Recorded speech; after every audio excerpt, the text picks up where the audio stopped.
black, you know. All black in the name of all my black heroes. All black everything.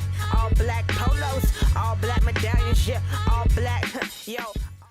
Welcome to Left of Black. I'm your host, Mark Anthony Neal. We are joined today by a special guest, curator Oulimata Guéye, who is part of the founding team of Batafar and co-hosted numerous international multidisciplinary artistic events dedicated to contemporary art and urban electronic cultures. She also co-founded the Wandering Festival Infamous Carousel, which she then jointly managed from 2003 to 2011. Since 2010, she's been studying the impact of digital technology on the urban culture in Africa and closely follows the work of artists, activists, and theorists who reflect on the sociocultural, political, and economic issues at play in Africa in the 21st century. How are you doing? Fine, thank you. Thank you for taking time to join us. Thank you for the invitation. I was really struck by some of the things that you're working on now that I'll ask you about.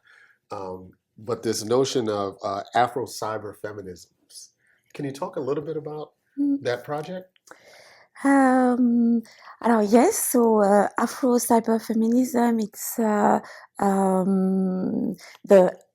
about Afrofeminism and cyber feminism. I set up this series of events last year. It's a co-curation with Marie Lechner at a media art center at La Gaîté Lyrique in Paris. Okay. And Afro-cyber feminism was, I'm used to say that it was a way to pay tribute to Afrofeminism of the Afro-descendant in France at the moment. It is a place where there is a lot of debate about Afrofeminist issues. Who are some of the writers and artists that are really prominent in Afro-feminisms? Oh, there are really a lot, and I'm sure that I will, if I start a list, I will forget lots of important women. But let's say Mabula Soumaoro, who is also an African-American researcher, but she lives and works in France. Françoise Vergès, maybe you know her, she's an historian. Rokhaya Diallo, she's an activist, and she made a book that was launched a few days ago, I think. Leonora Miano, who is an author, and she has also a book called Rouge Impératrice about future Africa also that just was presented. Moisy with a very wonderful active collective, Amandine Gueye, director, Alice Diop, Mati Diop made a wonderful film that has been rewarded in France for Cannes Cinema called Atlantique. So many. Yeah, so many.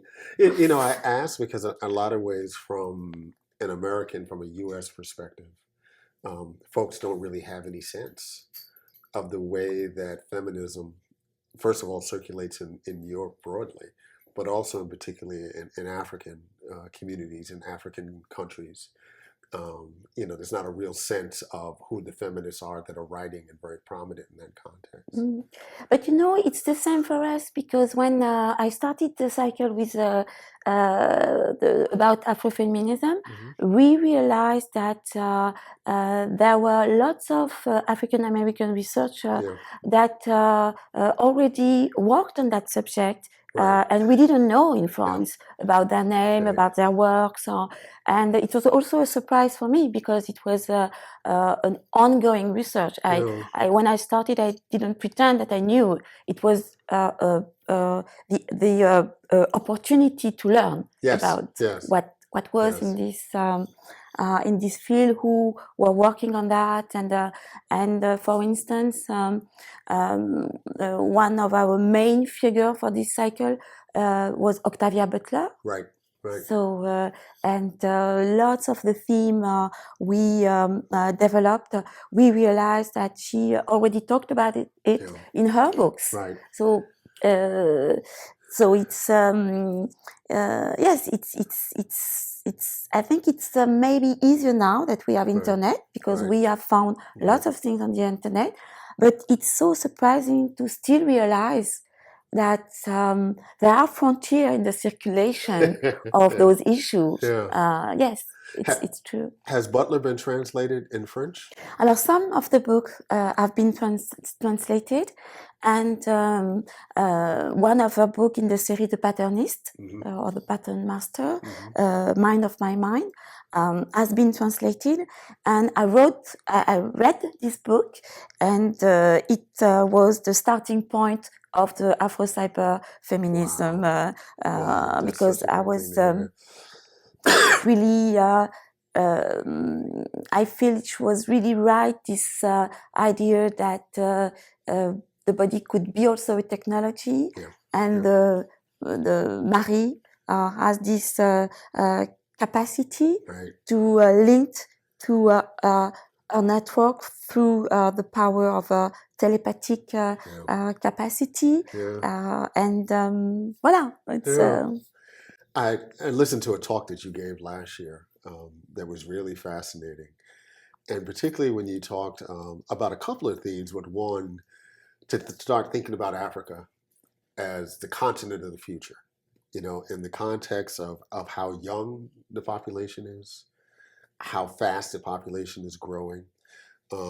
And I was struck by your decision in talking about this work that you really wanted to talk about a continent-based aesthetic instead of choosing individual nations and talking about a more local aesthetic. Can you talk a little more about the choice to think about the continent in a broad context instead of specific countries? Oui. Alors, yes, yes, I claim to work on an African scale from a Pan-Africanist point of view.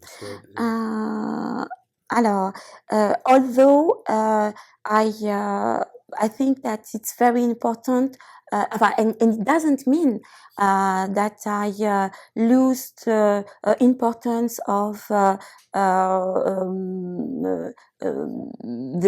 local dimension of the subject. I'm used to say that Ghana, Senegal, South Africa, they don't have the same history of technology, for instance, and it's very important to understand that in order to understand what happened, we also have to go in the history of each country in relation to technology. But I think it's important for me, and I mentioned this Pan-Africanist position. And I'm used to quote Felwine Sarr, who is a Senegalese economist, artist, and who made a book called Afrotopia in 2016. And I don't know the quotation by heart, but he said that of course, although the continent is diverse, all the nations share the same history and have the same aim to work to become the own center and the own motor of our own history. So it's a very Pan-Africanist position. And also, yes, it's Europe is also fighting to build this European community as an humanistic project.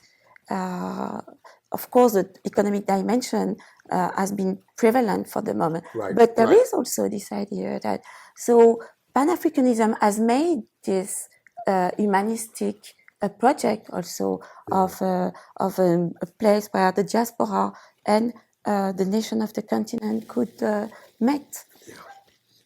You mentioned about the influence of science fiction in contemporary Africa, and also some scholars and thinkers reminding folks that science fiction is not brand new to Africa, that there have always been elements of science fiction. But you also talked about now, you know, from a creativity standpoint, examples like District 9 and Afronauts, these films that are now more available to folks outside of Africa that are dealing with issues of science fiction. How important do you think science fiction is at this point to help Africans and others to really imagine, futures and to raise kind of critical questions about what's going on in their lives now? Mm-hmm. Alors, when I started to make the research about African science fiction, I see that in the corpus of the element I gathered, I have made a time frame between 2005 and 2015, let's say.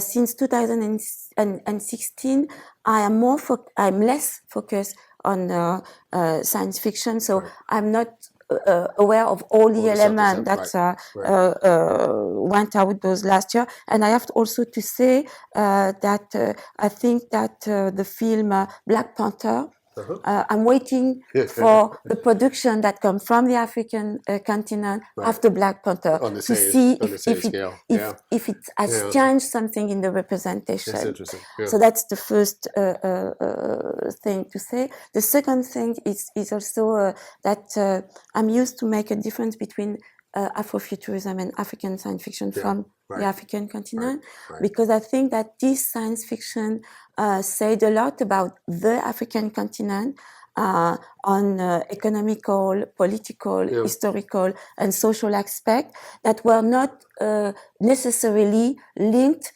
to Afrofuturism as it has been quoted in the past, or how it's evolved and developed before Black Panther, let's say. So it was for me important to focus and to speak about science fiction from the African continent and not Afrofuturism. And the last point is this idea that I made an interview with Wanuri Kayu a few years ago, and she made a film called Pumzi. And each time, by the way, it's amazing. It's amazing short film. But each time I go to meet actor or artist on the continent and speak about science fiction, it's true that people say, "But look, we have always used science to build story." To talk about the world that is around us. And Wanuri Kayu said very beautifully in this interview, and she said, we have always called what was extraterrestrial to understand what is on our Earth. It's true. But I like the word science fiction also as it has been developed Europe, and because it means something for me. And I come to answer, your question. When I gathered those production, I realized that they could say something about, let's say, a moment of mutation of the continent, because there was the digital, the development of this digital culture, because there was some initiative claiming to develop the field of science, because there is urbanization, because also of the demography, and the fact that the African continent is a continent with a high percentage of youth. It could be relevant to use science fiction as the aesthetic of mutation. So I thought that there was something like interesting to think that maybe those artists use it as a tool of adaptation to the world which is coming. But of course, it's not only one kind of science fiction, and I made a few assumptions of what it could be. Is it the aesthetic of connected youth that want to invent the future? Is it a dystopian and a sociological analysis of the continent? Or is it a tool to speak about the present also? And maybe, as I say, maybe in a dystopian way, or maybe in Right. a way to give information about what is happening at the moment, just doing the step aside from the fiction. And the last thing that I like in science fiction is also that it's potential, it's a tank for imagination, and sometimes the possibility to invent alternative future when the moment is not that satisfying. Voilà, but it's true that also it's the sign that the continent is also gaining this big global moment that where science fiction is very important. There is a researcher. It's almost a common language. Right. Definitely. Scott Buchatman say that our society sees itself as science fictional. The moment it's science fictional. That's a great line. How important was, in this digital moment, particularly for Africa, how important was it for folks to get access to handheld technology like smartphones? Alors, this is what I'm a researcher at the moment. It is, as I told you, this how to understand the importance and how it came, this issue of digital technology on the African continent. And what I realize, and it's I have to be careful not to make generalization, but I realized that there have been two major moments. I would say from 1990, in the 90s till 2000. In terms of discourse, and I hope I answer your question. In terms of discourse, the main discourse was, there's going to be a new divide, and it will be the digital divide. And the main discourse was around this: how is it possible to avoid this new digital divide? And what happened is that the mobile. There was a boom in the mobile, and technology and the digital came on the continent through the use of mobile, and also a democratization of the use of the mobile technology. There are a lot of telecenters that open, small shop, repair shops, and then in 2015, let's say that I would say that there is this Silicon Valley discourse. Say, wow, it's the leapfrog discourse that have been able to bridge the gap and to go further. And now it's the future of this techno-scientific model, where the startup, where the new big success in the mobile.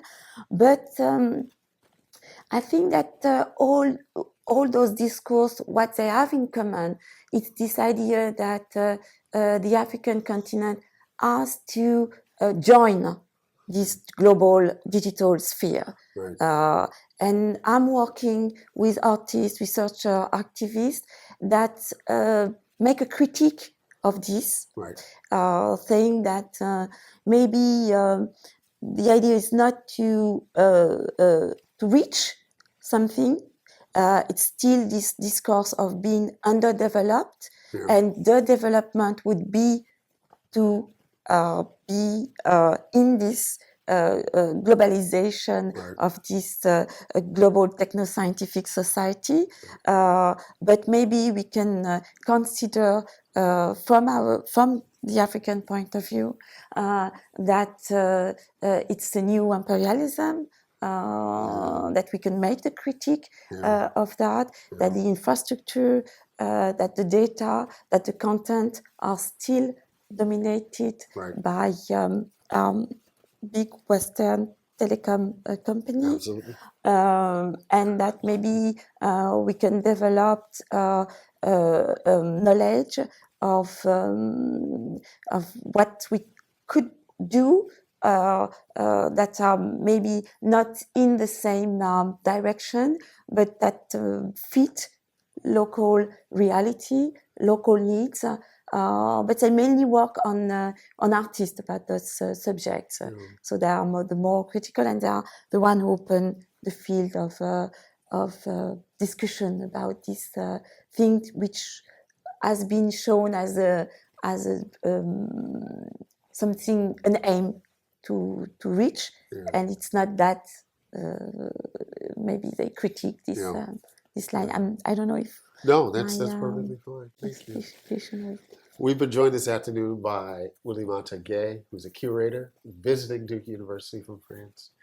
Thank you very much. Thank you very much. At the top is Barack and a stack of all black jeans, cause I'm never gonna slack. Black boy shorts on my ass, like teachers stay on short. Black boys in class, so they grow to lead the masses.